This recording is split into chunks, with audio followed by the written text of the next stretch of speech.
Puldapi TV, TV-nya umat Islam. Assalamualaikum warahmatullahi wabarakatuh. Ana ucapkan ahlan wa sahlan wa marhaban bikum di rumah Bui ini yang keberapa kalinya kita kesini? Ketiga kalinya, Masya Allah, 3 kalinya. Semoga Allah Azza wa Jal memberkahi yang hidup, mengampuni yang mati, dan mematikan kita di atas husnul khatimah. Alhamdulillah, wassalatu wassalamu ala Rasulillah wa ala alihi wa ashabihi wa man walah, amma ba'd. Ahibati fillah, kenapa kok kita perlu membahas tentang tanda-tanda kiamat? Di antara rukun iman itu adalah antu'mina bil yaumil akhir, beriman dengan hari akhir. Yang kita semua insya Allah sudah pada maklum bahwa kelak akan ada surga dan neraka. Tapi proses menuju ke sana itu tentunya bermula dengan hancurnya alam semesta ini. Dunia yang menggoda. Kalau Anda duduk di sini, Anda dapat melihat gelas-gelas yang dibikin cantik ya. Sampai yang namanya tempat tisu itu dibikin begitu menarik. Lalu kalau Anda lihat meja makan, Masya Allah, dengan berbagai pernak-pernik yang ada di atas, di sampingnya, ini menunjukkan bahwa dunia ini menggoda, tapi semua bakal hancur. Sehingga keimanan dengan hari akhir ini adalah motivator yang sangat kuat agar kita mempersiapkan diri untuk meninggalkan dunia. Kebanyakan kita itu nggak siap mati. Sampai ada seorang khalifah yang bertanya kepada salah seorang alim ulama, menanyakan kepadanya, malana nakrahul maut. Kenapa kita ini kok nggak suka sama kematian? Apa kata alim ulama ini? Penyebab kalian nggak suka dengan kematian, amartumud dunya wa kharrabtumul akhirah. Masalahnya kalian itu memakmurkan dunia kalian. Tadi dengan segala pernik-perniknya, rumah itu jadi bikin orang kerasan, bikin orang betah, nggak kepingin kemana-mana. Sedangkan akhirat kalian rusak. Dan secara manusiawi, orang itu nggak mau pindah dari rumah yang bagus ke rumah yang jelek. Coba disuruh pindah dari rumah yang jelek ke rumah yang bagus, Masya Allah. Jadi masalahnya kebanyakan kita itu memang lupa memakmurkan akhirat, sibuk memakmurkan dunia. Kalau urusan akhirat itu kita kadang-kala alladzi fi, kata orang Arab itu. Ya secukupnya lah. Kalau urusan akhirat, bicara kursinya, ya yang penting bisa buat duduk. Tapi kalau di dunia kita kepingin kursi yang bisa mijet. Duduk itu bisa dipijet. Masya Allah. Maka disinilah kita perlu melihat tanda-tanda kiamat, bahwasanya Rasulullah SAW telah menjelaskan kepada kita, dan itu semakin dekat. Ya kalau bicara semakin dekat berarti kita harus segera bersiap-siap. Mungkin kalau ada pengumuman di airport dikatakan jurusan Jember, kalau ada pesawat Juanda Jember, maka diumumkan mereka segera boarding. Apa yang dilakukan orang yang sudah dapat pengumuman boarding? Dia akan ambil tasnya, dia akan bawa tiketnya, dia akan keluarkan tanda pengenalnya, kemudian dia akan ikut antri. Sudah, kenapa? Mau berangkat saya ini. Dan sejatinya kita semua sudah berada di antrian. Tapi banyak di antara kita nggak sadar. Maka terkadang pesawatnya berangkat, dia ketinggalan. Ahibati fillah, ketika Jibril alaihissalam bertanya kepada Rasulullah SAW, waktu itu dalam rupa manusia, Jibril bertanya kepada Nabi SAW, mata sa'ah, atau akhbirni mata sa'ah, kabarkan kepada aku kapan kiamat itu terjadi. Apa jawab Rasulullah SAW? Mal mas'ulu anha bi'a'lam minas sa'il. Yang ditanya tidak lebih tahu daripada yang bertanya. Artinya sama-sama nggak ngerti, nggak ada yang tahu. Jibril nggak tahu kapan kiamat. Makanya kalau sekarang ada orang-orang yang meramal kiamat, ya, sampai beberapa waktu yang lalu ada yang mengatakan kiamat 2012. Atau ya umur dunia ini cuma 1500 tahun, bentar lagi sudah akan hancur. Maka sampaikan kepadanya ucapan Rasulullah SAW, mal mas'ulu anha bi'alam minas sa'il. Nabi aja nggak tahu, Jibril juga nggak tahu. Oleh karena itu kemudian Jibril bertanya, fa akhbirni an amaratiha, kabarkan kepada aku tanda-tanda kiamat itu apa, supaya kalau kita melihat, kita jadi lebih mempersiapkan diri. Kita semakin yakin akan dekatnya kiamat. Anak akan membaca sebuah buku, ya, beberapa poin penting, ya. Buku ini judulnya Asyratus Sa'ah, tanda-tanda kiamat. Ini Syekh Abdullah Al-Ghufaili. Beliau dosen akidah di Universitas Islam Madinah. Tanda yang pertama yang disebutkan adalah bi'tsatur Rasul, diutusnya Nabi Muhammad SAW. Jadi tanda kiamat yang pertama itu adalah Nabi kita Muhammad SAW.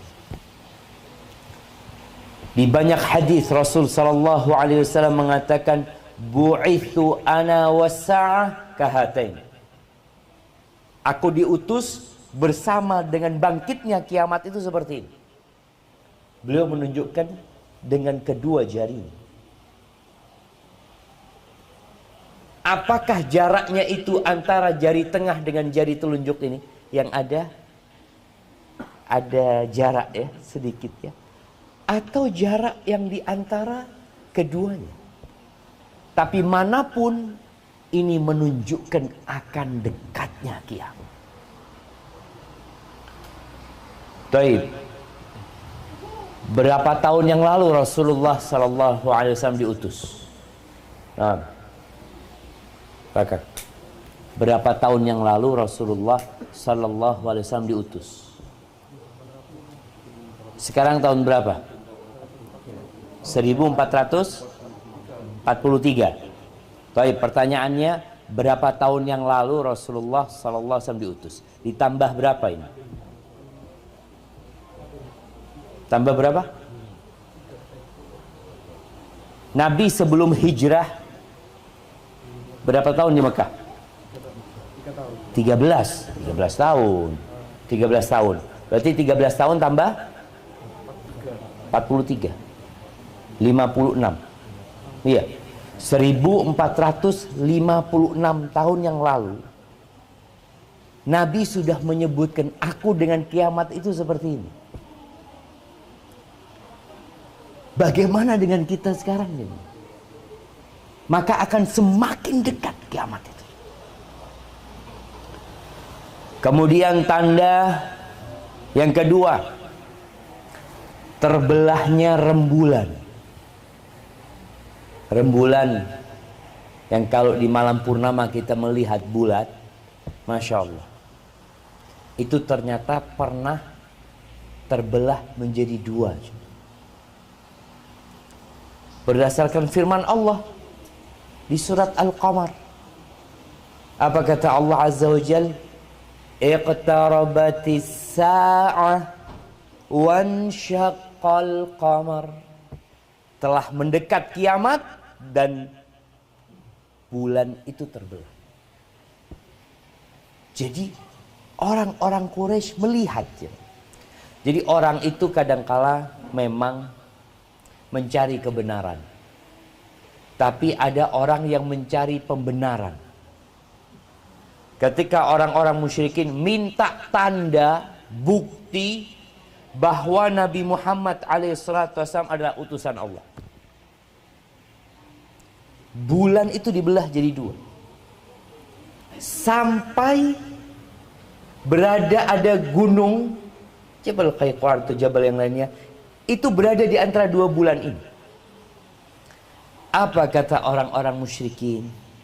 Wa yaqulu sihrun mustamir. Sihir ini. Seperti yang diucapkan sama Fir'aun ketika melihat tongkatnya Nabi Musa berubah.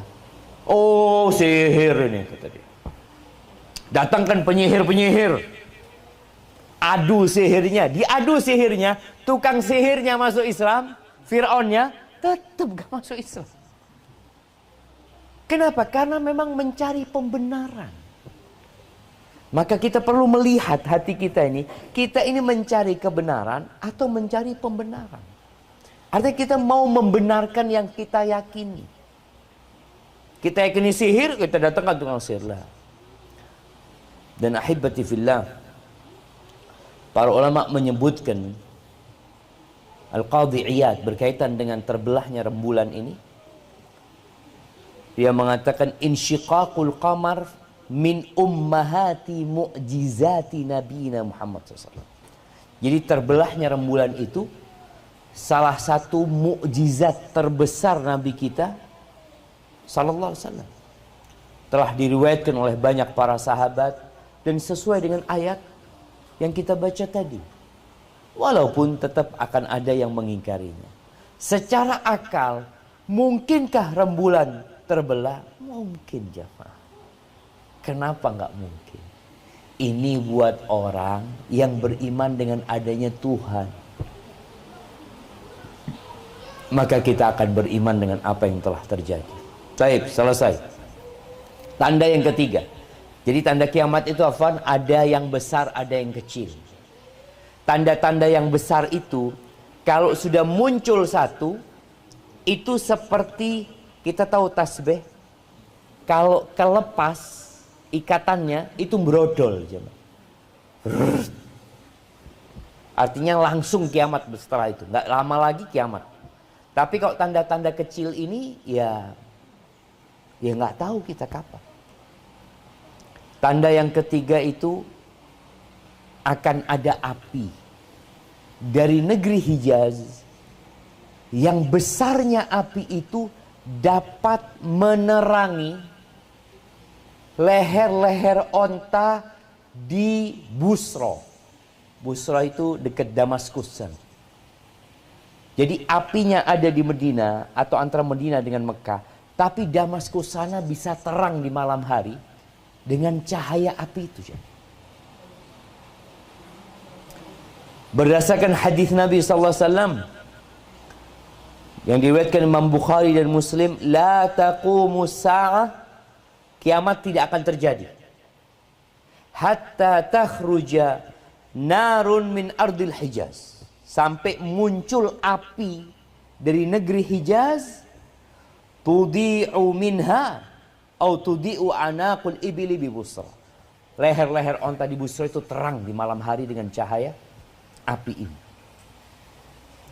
Dan ternyata itu sudah pernah terjadi. Disebutkan oleh Al-Imam An-Nawawi. Kejadian itu, kata Imam Nawawi, kharajat fi zamanina. Api itu keluar di masa kami. Artinya Imam Nawawi masih hidup ketika api itu terjadi. Kapan? sanata arba'in wa khamsin wa sittamiyah.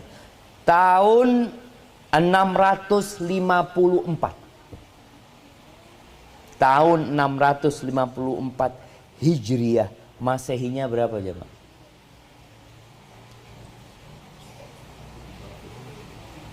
Tahun berapa?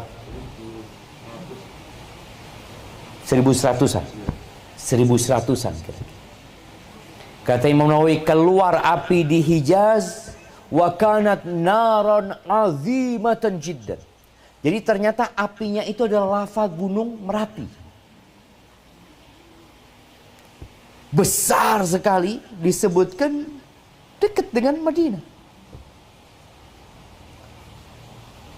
Dan disebutkan bahwasanya orang-orang yang menghadiri di kota Madinah melihat dengan nyata api tersebut, dan orang-orang yang ada di Syam mereka merasakan keberadaan api itu di malam hari.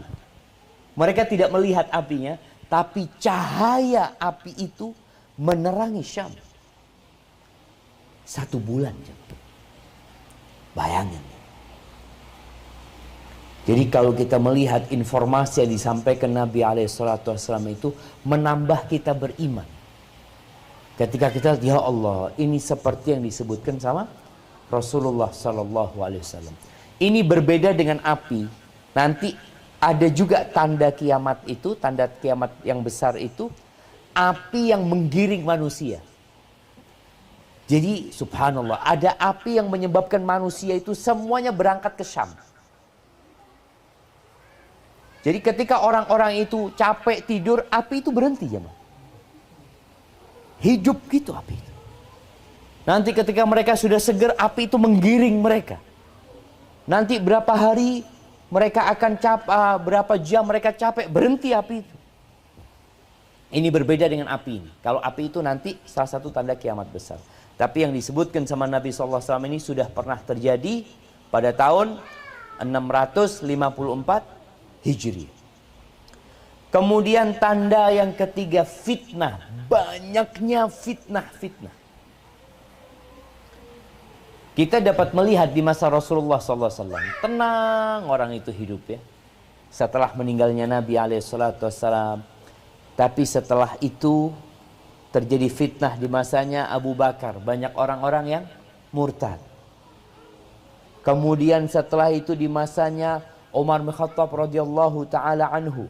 Setelah meninggalnya Umar, munculnya fitnahnya Khawarij. Nanti munculnya fitnahnya Syiah. Dan sampai hari ini fitnah itu terus berkembang. Rasulullah sallallahu alaihi wasallam beliau menyebutkan, ini hadis Anas bin Malik.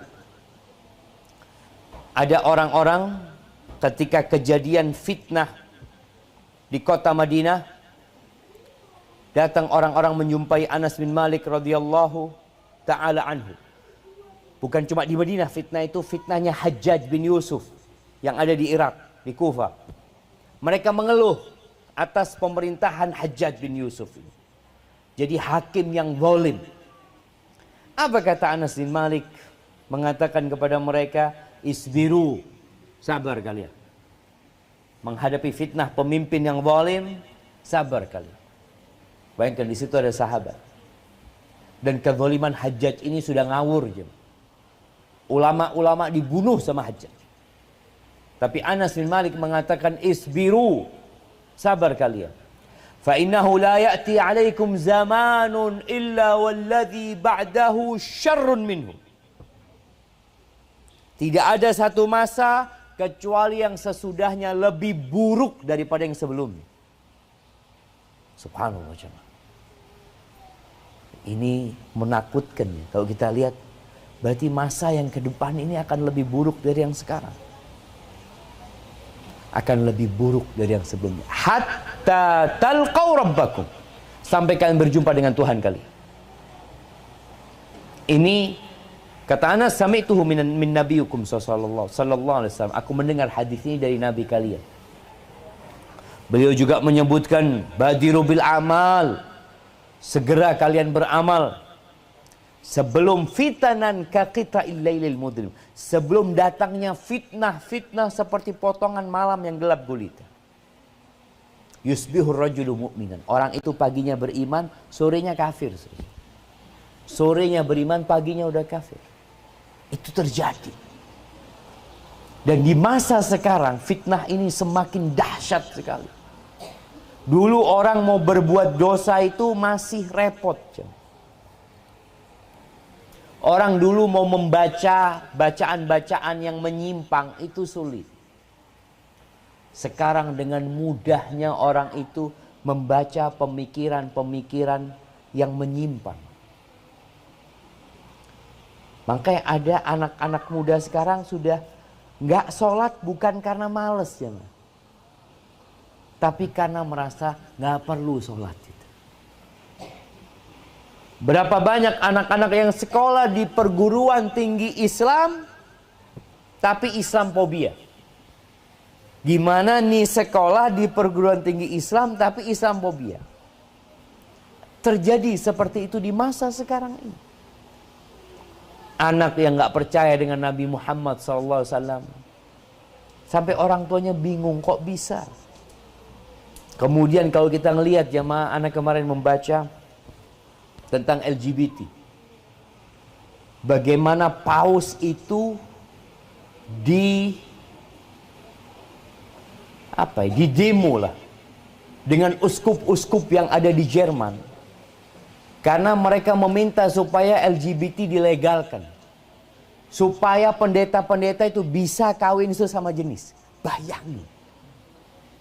Ini mereka menuntut kepada paus. Sampai di agama mereka pun fitnahnya semakin gak karu-karuan. Dan di agama kita muncul tokoh-tokoh agama yang membawa bendera ilmuwan Islam, pemikir Islam. Itu mereka berjuang bagaimana LGBT itu halal. Ini fitnahnya sudah dahsyat sekali. Yang mengatakan LGBT itu boleh karena dia mengatakan ya kalau di masa Nabi Lut itu kan karena ada unsur intimidasi, pemaksaan. Kalau suka sama suka, masa nggak boleh? Itu profesor, doktor yang ngomong kayak gitu ya. Bayangin. Sampai ngarang buku macam-macam. Ini fitnah yang semakin menakutkan. Orang kalau mengatakan zina itu haram, tapi dia berzina, itu lebih ringan daripada dia mengatakan zina itu halal, tapi dia nggak berzina. Bisa difahami ya? Apa masalahnya? Ini orang berzina, tapi dia tahu zina ini haram, Ustaz. Dosa, Ustaz. Mudah-mudahan anak bertobat, anak kepingin kembali kepada Allah. Tapi ada orang terhormat, anak nggak berzina, tapi zina itu nggak apa-apa. Bagaimana dengan orang yang kedua ini? Keluar dari Islam. Karena dia menghalalkan yang diharamkan sama Allah. Kalau orang pertama karena nafsu dia melakukan itu. Maka berbahaya sekali ketika orang menghalalkan yang diharamkan oleh Allah Azza wa Jalla. Dan fitnah ini semakin menakutkan. Dan terus akan datang. Handphone kita ini akan datang fitnah yang masuk ke semua rumah. Sebagian ulama menyampaikan boleh jadi fitnah itu internet, dulu dia mengatakan. Sebelum ada handphone, sudah ada internet, itu udah fitnah gitu. Kemudian ternyata ada sesuatu yang lebih dahsyat lagi. Dan sebentar lagi, bukan sebentar lagi ya, udah dibuat nih dunia metaverse. Iya. Mereka mau bikin dunia baru yang tanpa aturan lagi, Jam. Tanpa aturan. Sekarang kita masih punya aturan. Upload di YouTube yang tidak sesuai dengan ketentuan dihapus sama mereka.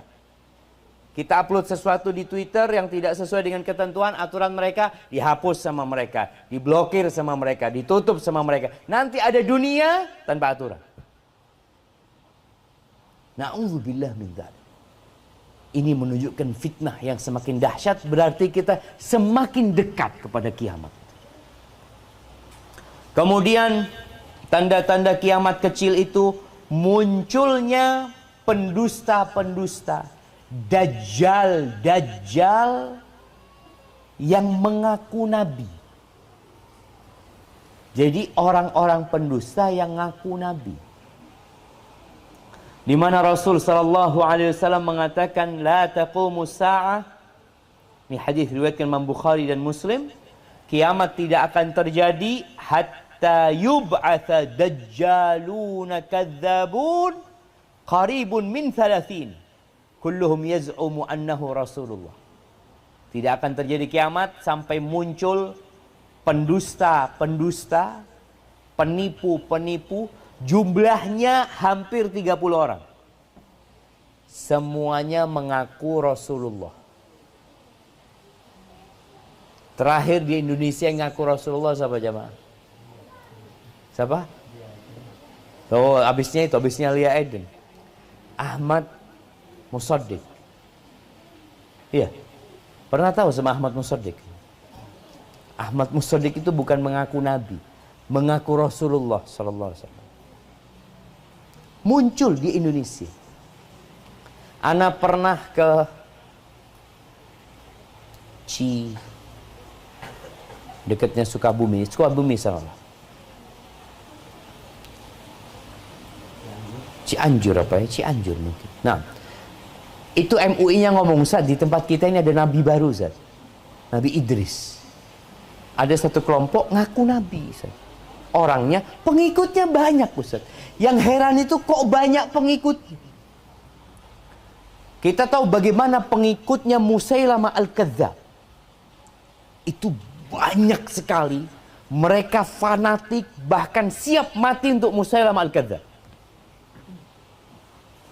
Para sahabat Nabi ketika menumpas Musailamah Al-Kadzdzab dan pasukannya itu, banyak yang meninggal.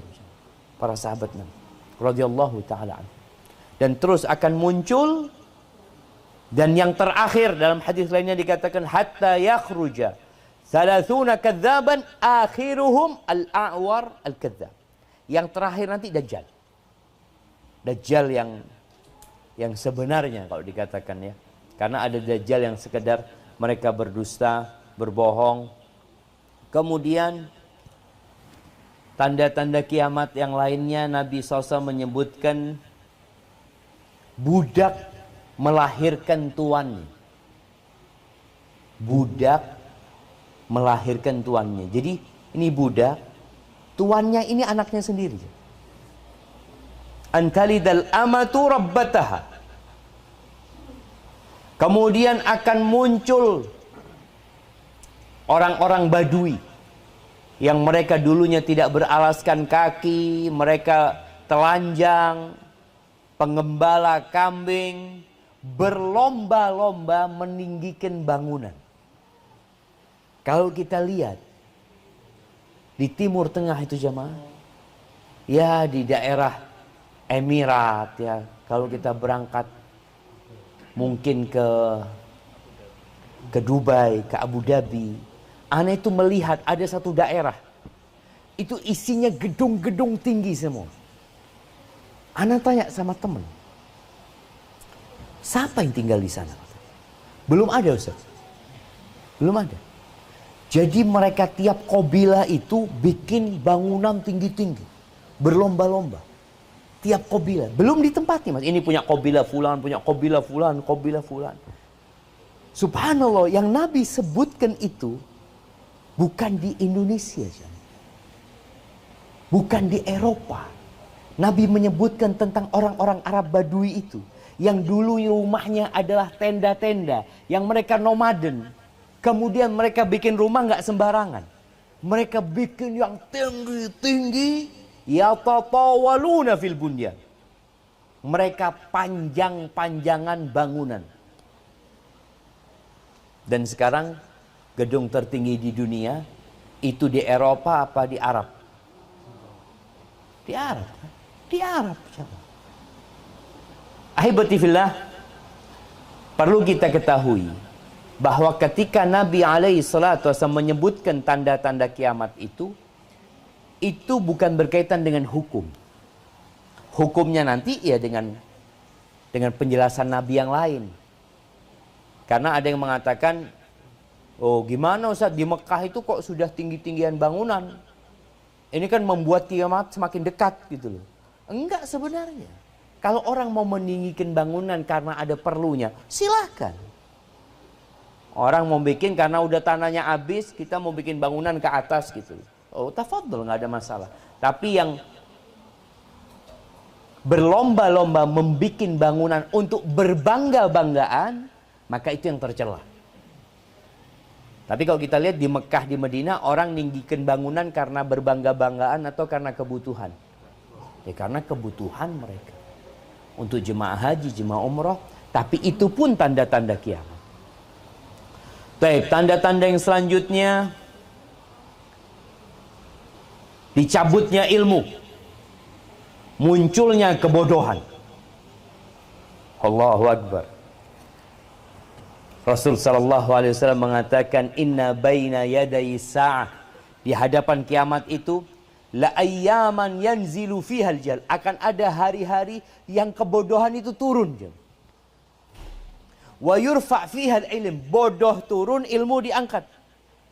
Wa yakthuru fihal haraj, akan banyak pembunuhan sebelum terjadinya kiamat. Kalau kita lihat di masa sekarang ini, siapa yang nggak bisa ceramah? Semua orang bisa ngomong tentang agama. Tinggal taruh handphonenya, berdirikan di mana? Di sini, ngomong sudah dia. Nggak punya background agama, nggak ngomong tentang agama. Berapa banyak kita melihat tokoh-tokoh yang diangkat sama manusia, padahal dia backgroundnya itu umum. Iya, pendidikan umum silakan, nggak ada masalah gitu loh. Tapi ketika orang berpendidikan umum dijadikan tokoh agama, rusak agamanya. Karena ilmu agama ini qala Allah, qala Rasul. Kita berada di masa semua orang bisa ceramah dengan cari di mana saja. Di Google mau ceramah tentang sabar, tulis, dapat, naik mimbar, ceramah sudah dia. Padahal dia tidak punya ilmu. Kalau nanti ditanya sama masyarakat, maka dia akan memberikan fatwa yang tidak sesuai dengan ilmu, karena memang dia nggak berilmu. Maka tolong kita berhati-hati menuntut ilmu. Jangan sembarangan mendengarkan ceramah. Muncul fulan, muncul fulan, muncul fulan. Yang terakhir akan muncul siapa? Dajjal nanti. Kemudian ahibati fillah, di antara tanda kiamat kata Nabi SAW, beliau menceritakan binatang buas itu akan bisa berbicara.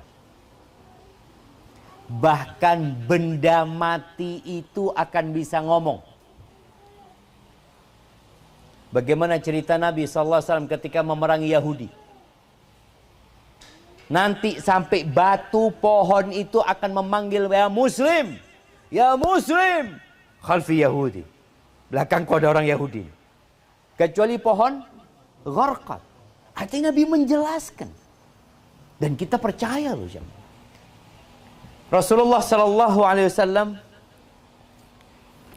pernah sholat subuh, kemudian dia menceritakan kepada para sahabat sebuah cerita. Bainama rajulun yasuqu baqaratan. Ketika ada seorang yang sedang menggiring seekor sapi betina. Idh rakibaha fadarabaha. Tahu-tahu yang giring ini naik ke sapi betina ini dan dipukul itu sapi supaya jalan. Thumma aqaf. Faqalat, sapi ini ngomong sama orang ini. Inna lam nukhlaq li hadha. Innama khuliqna lil harth. Kita ini diciptakan bukan untuk ditunggangin. Kita diciptakan untuk berujul sawah. Apa bahasa Indonesianya berujul? Membajak sawah. Nah, membajak sawah. Kita diciptakan untuk membajak sawah. Faqalan nas, sahabat itu yang dengar Nabi cerita ini, mereka heran. Subhanallah, baqarah tatakallam. Subhanallah, sapi bisa bicara. Ya mereka heran. Apa kata Nabi SAW? Fa inni u'minu bihada. Aku beriman dengan cerita ini. Ana wa Abu Bakar wa Umar. Aku beriman. Abu Bakar juga beriman. Umar juga beriman. Padahal Abu Bakar dan Umar nggak ada di sana. Tapi Nabi memastikan bahwa Abu Bakar beriman dengan cerita ini. Kenapa? Karena mereka yakin bahwa Nabi tidak berbicara dari hawa nafsunya. Nabi itu kalau menyampaikan sesuatu pasti wahyu dari Allah Azza wa Jalla. Kemudian Nabi melanjutkan ceritanya. Wa bainama rajulun fi ghanamih id adad dhi'b. Ketika seorang sedang mengembalakan kambingnya, tahu-tahu ada serigala yang memangsa dombanya. Ditarik itu satu dombanya. Lalu sama orang ini dikejar, ditarik itu dombanya. Dia selamatkan dari serigala ini. Apa kata serigala ini? Ya hadza istanqadtaha minni. Engkau bisa menyelamatkan dia dari aku. Faman laha yaumas sabu. Gimana nanti pada hari semuanya binatang buas? Siapa yang akan menyelamatkan dia? Yauma la ra'iya lahu ghairi. Pada hari tidak ada yang mengembalakan domba kecuali aku. Akan ada hari jamaah, domba itu siapa yang mengembalakan? Serigala. Manusianya sudah habis. Apa kata orang-orang? Subhanallah, dhi'bun yatakallam. Serigala bisa ngomong. Subhanallah kata mereka. Lalu Nabi SAW mengatakan, inni uminu bihada. Aku beriman dengan cerita ini. Abu Bakar dan Umar juga beriman. Ini hadis diriwayatkan Imam Bukhari dan Muslim. Ahibati fillah, Rasulullah sallallahu alaihi wasallam pernah mengatakan, walladzi nafsi biyadih, demi yang jiwaku berada di tangannya. Beliau ceramah di depan para sahabat. Lalu beliau mengatakan, la taqumus sa'ah, tidak akan terjadi kiamat sampai binatang buas itu berbicara kepada manusia. Wa yukallimu rajulu adzabata sauti, dan orang itu ngomong sama ujung tongkatnya. Wa syiraki na'lih, orang itu akan berbicara dengan sandalnya, dengan tali sandalnya. Wa yukhbiruhu fakhudhu bima wa yukhbiruhu fakhidhu bima ahdatsa ahluhu ba'dahu, dan pahanya akan ngasih tahu apa yang dilakukan oleh istrinya setelah dia pergi. Ahibati fillah, mungkinkah semua berbicara? Mungkin. Kenapa nggak mungkin? Kulit ini akan berbicara. Tapi sebelum kiamat kita akan melihat hal-hal yang aneh. Orang itu akan berbicara. Sekarang kita melihat, kita berbicara dengan benda mati sudah mulai kita bicara. Orang mau menghidupkan mobilnya, ada yang hidup, keren, hidup mobilnya. Artinya manusia aja sudah bisa bikin teknologi yang benda itu bisa berinteraksi dengan dia. Kita mau ke Surabaya pakai Google Map, tahu-tahu belok kanan, kok ngomong belok kiri, lurus. Kalau ternyata manusia bisa buat teknologi, bagaimana dengan Rabbul Alamin? Allah yang maha kuasa atas segala sesuatu. Apa sulit bagi Allah untuk membuat binatang berbicara? Tentunya enggak, jamaah. Tapi itu akan terjadi. Keanehan-keanehan itu menunjukkan akan dekatnya kiamat. Kemudian di antara tanda kiamat, banyaknya pemutusan silaturahim. Hidup nafsi-nafsi, tidak peduli dengan tetangganya. Munculnya kerusakan-kerusakan. Dan sepertinya ini sudah terjadi. La taqumus sa'ah hatta yadhhar al-fuhsh wat tafahush. Tidak akan terjadi kiamat kecuali munculnya kekejian, omongan-omongan kotor, perbuatan-perbuatan mesum. Itu akan muncul, merajalela di mana-mana. Wa qati'atur rahim, akan muncul pemutusan silaturahim. Wa su'ul mujawar, dan sikap yang buruk kepada tetangga. Hadis ini diriwayatkan oleh Imam Ahmad dan ahibati fillah. Kadangkala kita itu udah nggak tahu sama tetangga kita. Tetangganya mati, tetangganya sakit, tetangganya kena COVID, tahu-tahu dikubur. Kita baru tahu sebulan kemudian. Tonggomu mati. Lu kapan mati? Saulan, astagfirullah. Sudah sebulan baru tahu. Coba. Ini menunjukkan bahwasanya kita nggak lagi menjaga hubungan baik dengan tetangga. Cerita kawan di Jakarta, anak masih ingat. Dia cerita, anak nginep di rumahnya. Ya Allah Ustaz, anak punya tetangga ini sudah ganti yang ketiga kali, anak nggak tahu Ustaz. Jadi rumahnya udah dijual, dibeli sama orang lain, dijual lagi, dibeli sama orang lain, anak nggak tahu sama tetangga anak. Maka kita perlu memperbaiki hubungan ini. Bukan berarti hal ini melegalkan kita berbuat buruk kepada tetangga. Bukan sudah mau kiamat Ustaz. Enggak, kita tetap perlu berbuat baik. Karena Rasul sallallahu alaihi wasallam mengatakan, man kana yu'minu billahi wal yaumil akhir, barang siapa beriman kepada Allah dan hari akhir, fala yu'dhi jarahu, jangan mengganggu tetangganya. Kemudian bicara silaturahim, tolong yang punya masalah sama kakaknya, sama adiknya, sama keluarganya, tolong diperbaiki. Sama keponakannya, sama pamannya tidak bertegur sapa, la yadkhulul jannah qati. Kata Nabi SAW dalam hadis riwayat Bukhari, nggak masuk surga orang yang memutuskan rahim. Nggak masuk surga. Kita kadang-kala pateng sembayangi, sodakohnya banyak, tapi gara-gara kita memutuskan silaturahim, pintu surga tertutup buat kita jamaah.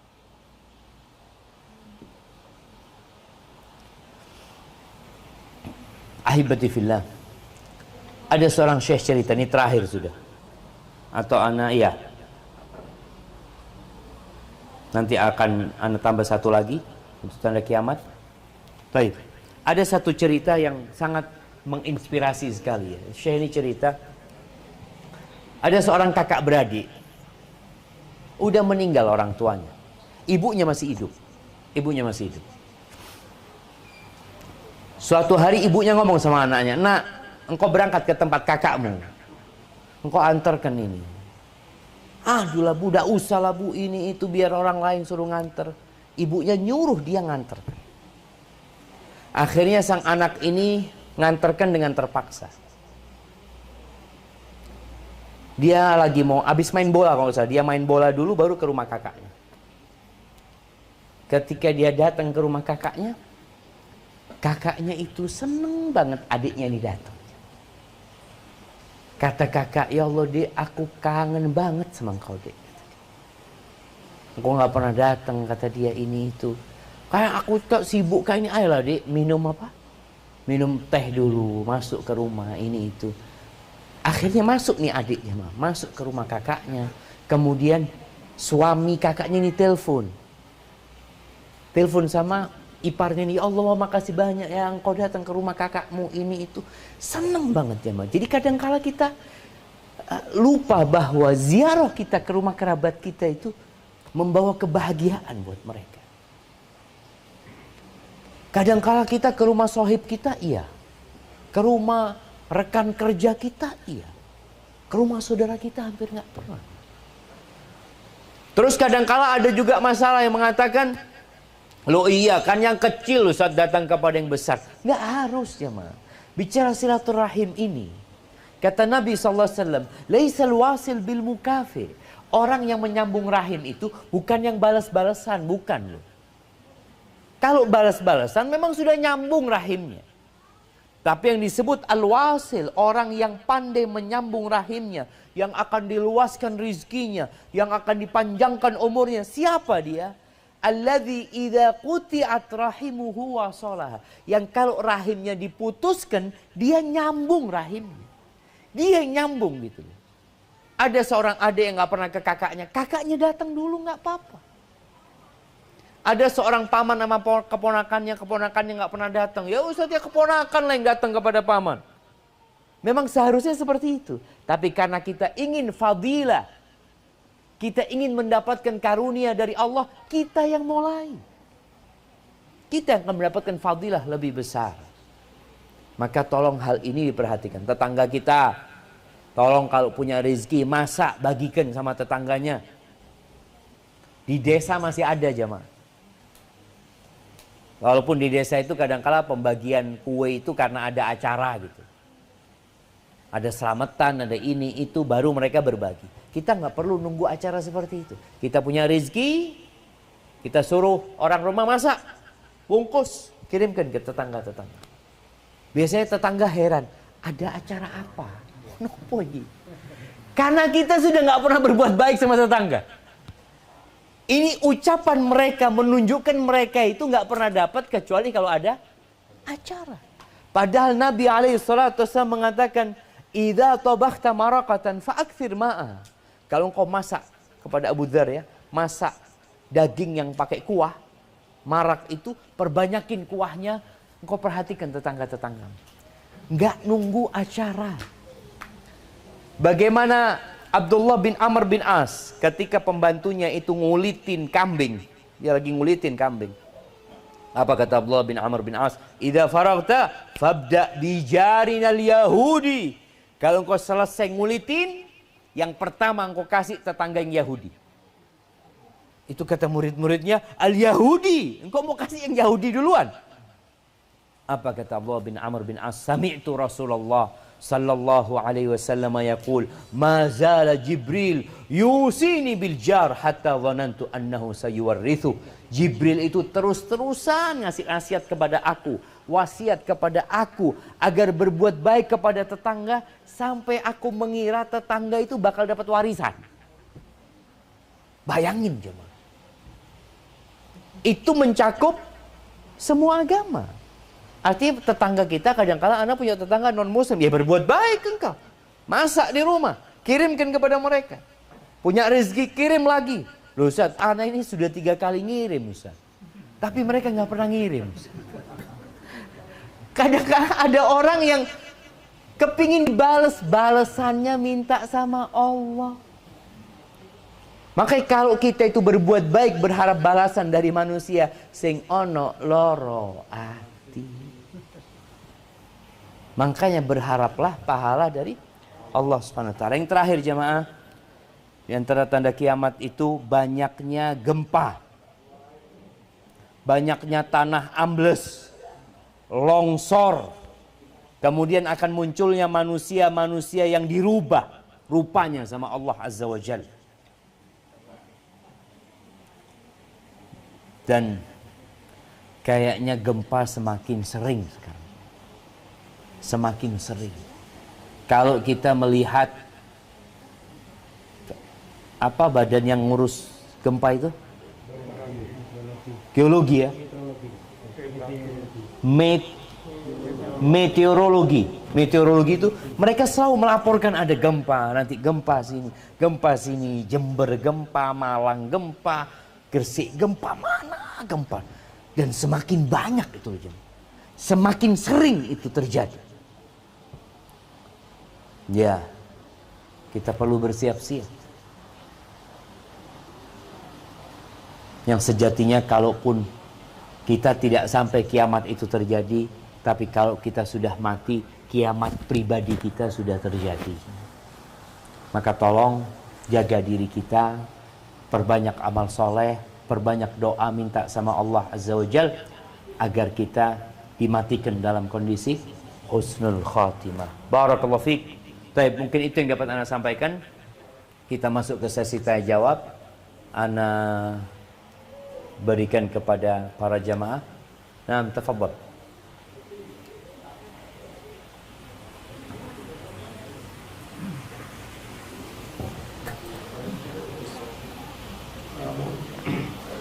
Bro, buat jamaah yang mau menanyakan sesuatu bisa ditulis atau langsung. Ini ada satu jamaah sudah tidur ya, Mas. Insya Allah. Khusuk ngurung ceramah nih Ustaz sampai.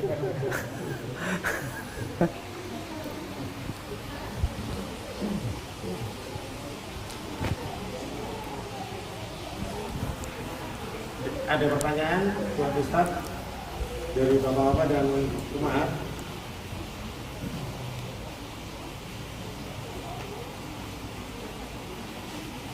Nah, ini ada dari Dias. Fadhal mic-nya.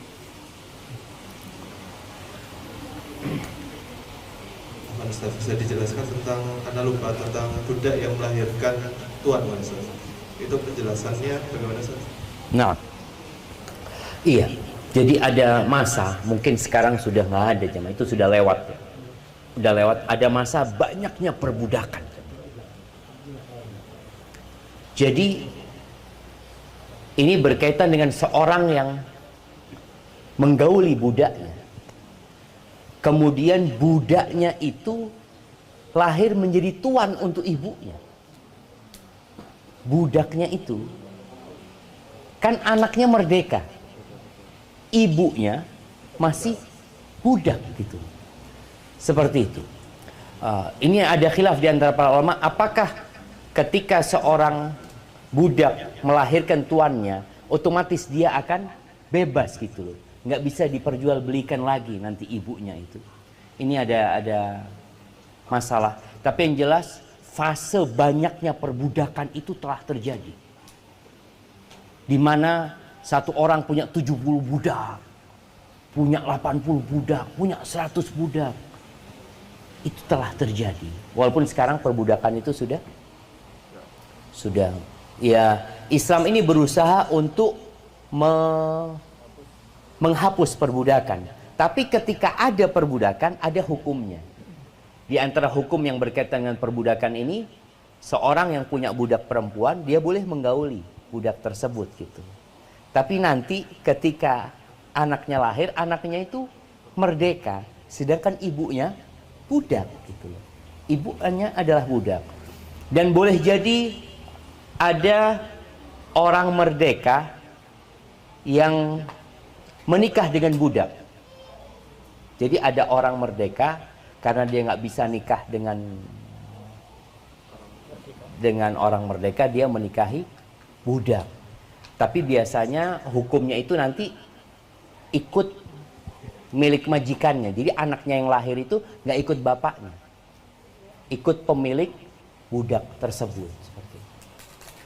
Ini beberapa yang berkaitan dengan perbudakan. Anda sendiri sudah banyak lupa dengan hukum-hukum perbudakan karena memang ya harapannya tidak terjadi lagi perbudakan. Walaupun kalau sudah ada perbudakan, ya bapak-bapak ini bisa beli budak gitu ya. Ketika dia nggak mampu menikah, mamanya ana daripada menikah lagi, Ustaz repot, Ustaz ana beli budak 7 mamanya. Itu boleh gitu jamaah. Diperbolehkan seperti itu. Tapi orang itu boleh menggauli budaknya sendiri loh jamaah. Bukan budaknya orang lain. Jadi Sarah, istrinya Nabi Ibrahim itu punya budak. Siapa? Hajar. Yang dikasihkan kepada Sarah. Nabi Ibrahim nggak boleh menggauli Hajar. Sampai Sarah memberikan Hajar kepada Nabi Ibrahim alaihissalam. Ketika jadi milik baru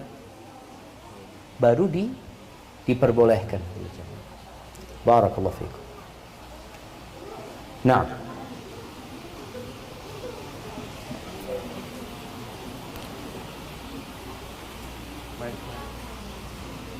kayaknya ibu-ibu sudah mau ngobrol. Pengajiannya mari.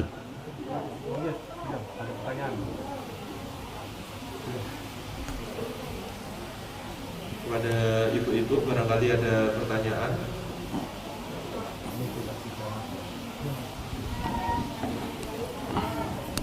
Monggo.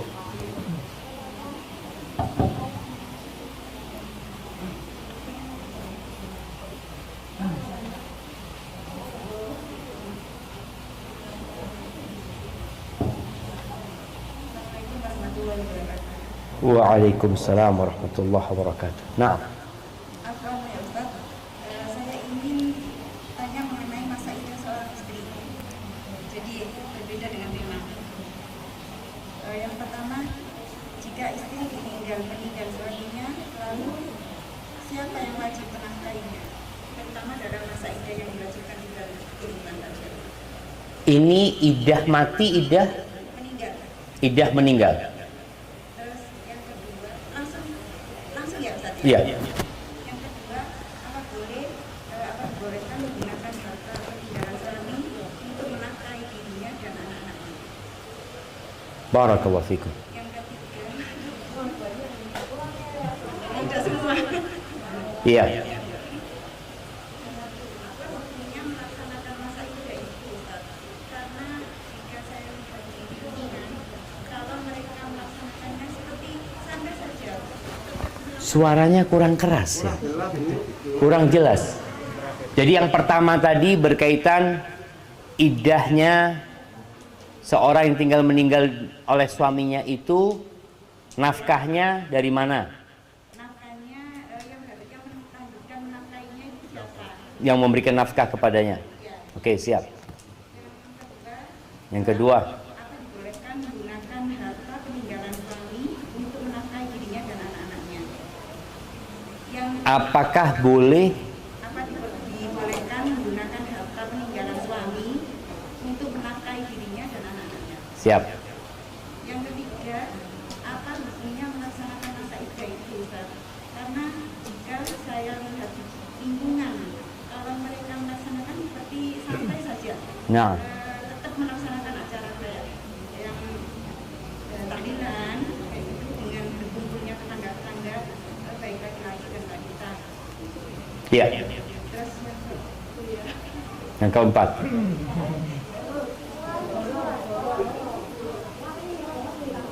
gimana?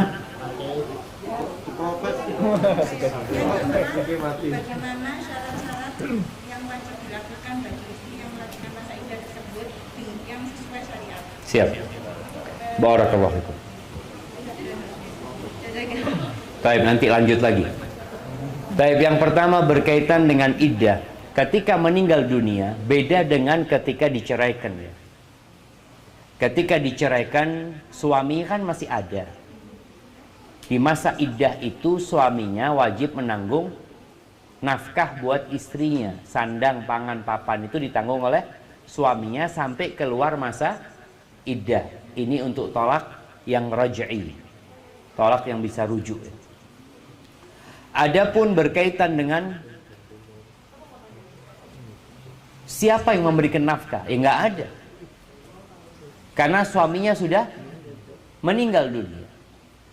Tinggal di sini kalau dia punya anak yang memberikan nafkah kepada ibunya. Kalau suaminya punya harta, disinilah warisan yang akan diberikan kepada dia. Karena bukan nafkah lagi, dengan meninggalnya suami, istri dapat warisan. Warisan itu jelas, perempuan kalau punya anak, suaminya dia akan dapat bagian 1/8. Ya biaya hidup dia diambil dari peninggalan suaminya tadi. Soalnya kalau bicara nafkah, suaminya udah nggak ada, udah nggak memberikan nafkah gitu. Jadi diambilkan dari warisan suaminya. Cuma tadi kalau punya anak memberikan nafkah kepada ibunya ya, itu juga sebuah kewajiban. Kalau dikatakan apakah boleh seorang ibu mengambil nafkah atau menafkahi dirinya dan anak-anaknya dari harta warisan, itu harta sudah milik mereka. Milik ahli waris. Maka tolong segera diselesaikan. Kadangkala di harta itu ahli warisnya itu ada orang lain, orang tua. Bagian orang tua diberikan. Setelah semua dapat, anaknya ini dapat berapa banyak dari harta tersebut. Umpamanya sisa buat ibu sama anak itu 1 M. Ya dilihat mana yang punya anak, mana yang punya ibu. Untuk membiayai anak-anaknya itu diambilkan dari uang mereka. Dari warisan tadi. Kalau mereka masih kecil, hati-hati, harus amanah ya. Karena mereka anak yatim. Boleh ibu ini menggabungkan. Ya Ustaz, anak kalau harus memisahkan uang anak sama uang anak-anak, repot kan Ustaz. Ya udah digabungin tapi dengan cara yang baik. Atau kadangkala ada anak yatim yang ikut sama pamannya. Dulu jamaah, di awal Islam, itu anak yatim itu dimasakkan sendiri, dibelikan sendiri. Jadi takut mau makan sama anak yatim karena takut makan hartanya anak yatim. Tapi kemudian diperbolehkan dicampur. Jadi kalau masak anak yatim ini berapa kilo kalau makan sehari umpamanya, kalau mereka bertiga umpamanya dianggap setengah kilo, buat yang lainnya setengah kilo, ya udah masak 1 kilo, kan dicampur ini kan. Tapi jangan sampai orang tuanya ini butuh setengah kilo, anak yatim yang butuh setengah kilo, tapi yang punya rumah 3 on, yang anak yatim 7 on. Ini berarti dia makan bagiannya anak yatim. Maka ibu harus berhati-hati kalau dia mengelola hartanya anak yatim tadi. Jadi bicara nafkah, maka dia ambil nafkah dari, bukan ambil nafkah ya, dia menafkahi diri sendiri akhirnya dari harta warisan yang telah menjadi hak mereka. Karena dengan meninggalnya mayit itu, kewajiban mayit selesai sudah. Kecuali yang berkaitan dengan utang dan wasiat gitu loh. Urusan nafkah sudah nggak ada lagi kewajiban dia. Taib. Kalau berkaitan dengan apa lagi? Oh ya, orang yang iddah. Ana terus terang jamaah, ini menjadi PR buat ana. Ya, sama ustadz-ustadz yang lainnya juga. Ketika melihat masyarakat, orang yang ditinggal mati suami itu, berapa lama harus menunggu? Arba'ata ashhurin wa ashra. 4 bulan 10 hari. 4 bulan 10 hari. Dia nggak boleh bersolek ya. Dia terus harus menutup auratnya. Dia nggak boleh keluar rumah kecuali ada perlunya. Ini di masyarakat kita kayak nggak ada apa-apa. Seperti tidak terjadi apa-apa. Ya dia keluar ya membuka auratnya, kemana-mana dia pergi. Kadangkala dia juga masih berhias. Sampai anak bingung, apakah memang ada pendapat yang seperti itu? Tak cari-cari di buku fikih, belum ketemu. Tetap masa iddah itu dia menunggu, dia tidak keluar rumah kecuali ketika ada keperluan.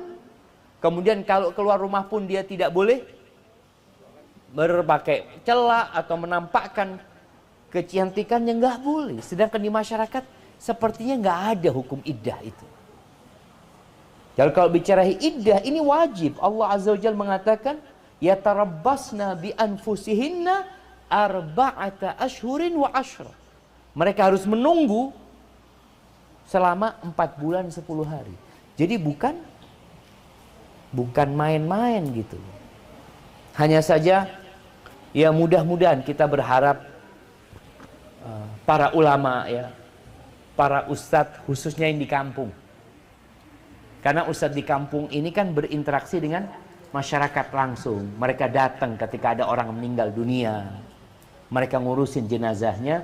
Harapan ana mereka juga bisa menyampaikan pesan Allah ini kepada keluarganya. Orang kalau iddah itu seperti apa sih? Karena terus terang masih banyak yang bukan banyak mengabaikan ya. Apa mereka nggak ngerti, memang nggak paham gitu. Ini terjadi jamaah. Barakallahu fiik. Nah, terus apa lagi Ibu?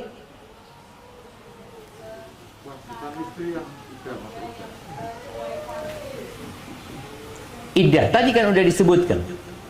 Jadi iddah yang syar'i itu dia tinggal di dalam rumah, tempat tinggal suaminya meninggal di sana, kemudian dia tidak keluar rumah kecuali tatkala ada keperluan, kalaupun keluar diharapkan tidak di malam hari ya. Kemudian dia tidak boleh bersolek ya, dia meninggalkan hiasan walaupun di dalam rumah dia nggak berhias. Kadang-kala ada perempuan ya anak kan kalau nggak pakai lipstik itu kelihatan pucet ini itu, tetap dia nggak boleh. Dia nggak boleh. Barakallahu fiik. Nah, silahkan. Bismillah. Assalamualaikum warahmatullahi wabarakatuh. Waalaikumsalam warahmatullahi wabarakatuh. Ustaz,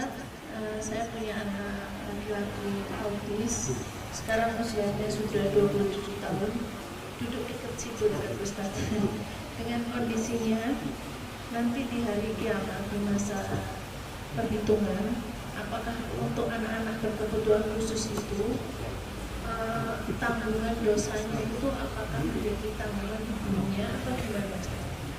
Barakallahu fikum. Nah, ya, kondisi autis ini macam-macam.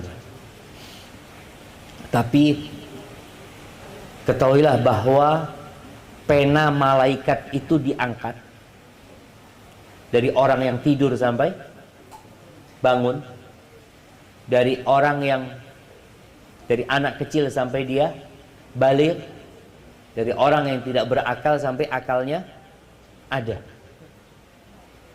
Kalau kondisi anak-anak itu memang ya dia seperti anak kecil yang belum balik. Kan ada yang umurnya sudah tua tapi dia seperti anak-anak, Ustaz. Seperti ketika dia terhitung belum balik, berarti pena malaikat diangkat. Belum ditulis nih. Walaupun umurnya sudah lewat. Kalau akalnya nggak ada sama dia, kadangkala nggak jangkep akalnya. Kadangkala nyambung, kadangkala nggak nyambung ya. Dikasih penjelasan, dia itu bisa berinteraksi, tapi tidak bisa memahami jemaah. Kadang-kala disuruh ini iya, setelah itu dia nggak bisa apa-apa lagi. Jadi kalau kondisinya seperti itu, maka pena malaikat diangkat. Tapi kalau enggak Ustaz, dia alhamdulillah dia balik. Dia balik. Dan dia juga bisa memahami. Cuma ada beberapa keterbelakangan dia. Maka berarti ya Allah mengatakan fattaqullaha mastata'tum, bertakwalah kepada Allah sesuai dengan kemampuan kalian. Artinya orang tua bagaimana semaksimal mungkin ngajari anak itu. Karena ada anak yang diajak sholat nggak bisa. Sholat Allahu Akbar, dapat 1 rakaat jalan dia. Oh berarti memang dia nggak paham. Tapi ada anak-anak yang alhamdulillah. Anak pernah isi kajian di Jakarta nggak salah online itu untuk tempat anak-anak autis sampai mereka bisa hafal Quran. Jadi mungkin kondisinya beda-beda ya, nggak sama seperti itu. Hada wallahu a'lam bishawab. Nah.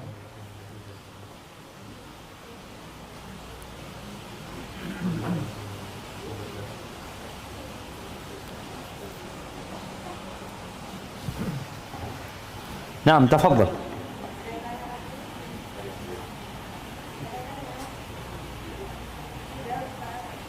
Alhamdulillah. Sudah kan?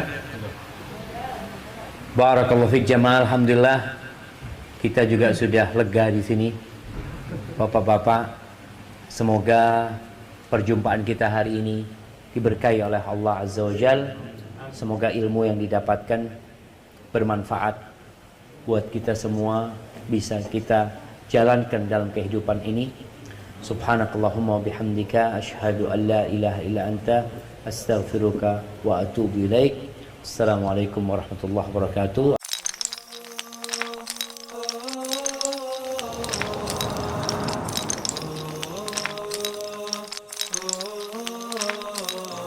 Puldapi TV, TV-nya umat Islam.